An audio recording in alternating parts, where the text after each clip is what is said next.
On September 30th, Yi, a Chinese woman aged 26, was driving a white 2020 Porsche on 112th Avenue Northeast towards Highway 520 in Bellevue with passenger Yobao Lu, age 27.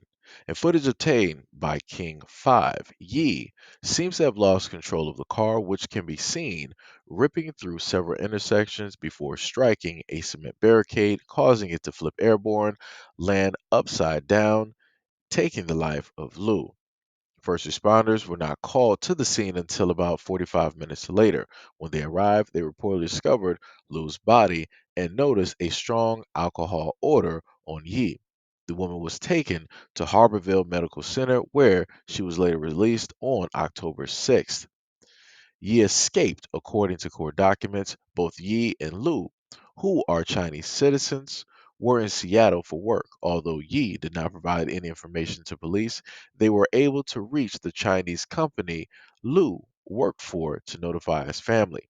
3 days after Yi's release from the hospital, she crossed over the Canadian border, where she then got on a plane to China. According to police, an unidentified individual who helped Yi could face consequences as well. On October 9th, King County prosecutors released a warrant charging Yi with vehicular homicide. Her bail was set to $2 million, and she was ordered to turn in her passport and not leave Washington state. Quote, at that point, she was not free to leave, but she had already left. On October 23rd, a breach warrant was issued for Yi's arrest when she failed to appear for arraignment. According to Tyler, if Yi enters the United States again, the warrant would be flagged, noting that police are applying for Interpol Red Notice, which flags any travel to a country that has extradition treaty with the United States. However, there is no extradition treaty between the United States and China. Quote, our plea to Yi is that she returns and realizes that there's a grieving family involved here. They really need closure on this. She can bring this matter to a close by returning to the United States. Authorities are currently working with Interpol law enforcement to locate and apprehend Yi. So, would we consider this woman an Asian American, or will we consider her to have dual citizenship? Because I'm not even sure. She had those escape routes down, though. She had those escape routes down, and my condolences to the family. But it's very interesting how one survives and then the other one doesn't. It's amazing how things like this take place. It's amazing how people like this can come directly into the country, try to get work or find work and then work in here, and then they decide that, oh, I'm going to drink and drive, and then this happens. And now instead of them facing the reality of their consequences, they want to decide to duck and hide and they want to run. And where did she go? She went right back home. Ain't that something? Ain't that something? And the United States is like, well, we're just going to plead with her. We're going to be like, hey, we just need you to come back. She ain't come back. She ain't come back at all. And the likelihood of her coming back is slim to none. Chances are Interpol, they're not going to do anything. Now, if she was black, oh yeah, it'll be very easy for them to sit up there and just go over and find her. They can put out an APB or whatever it is, and they can find her in probably about like a good week, if not a few days, right? But due to the fact that she went back to China, she is amongst her own people. It's going to be very difficult. That's going to be like a needle in a haystack. That's like saying like, okay, we're going to put an APB out on somebody who's black, but they went back over to Africa. Good luck. How are you going to find them? Good luck. Good luck. You are not. You don't got a chance in hell of finding that person. Just like if somebody did a crime here and they ran all the way back over to India.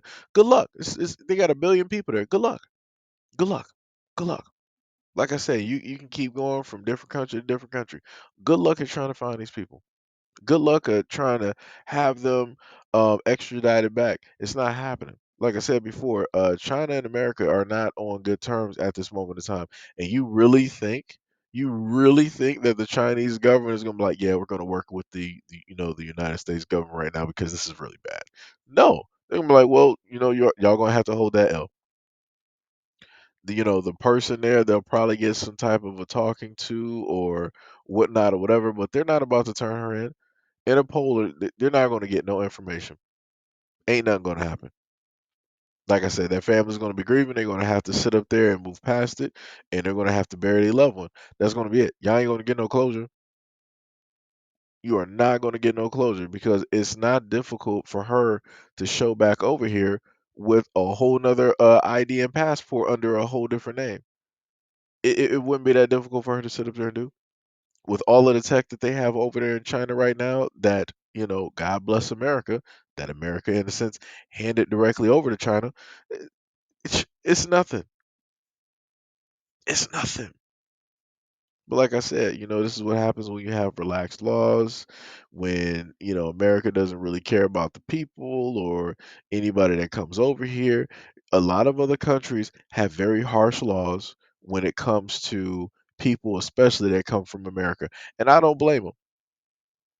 I completely understand, it's a bit unfair in the sense that I have to, deal with something because of what other people have done, but it comes with the territory.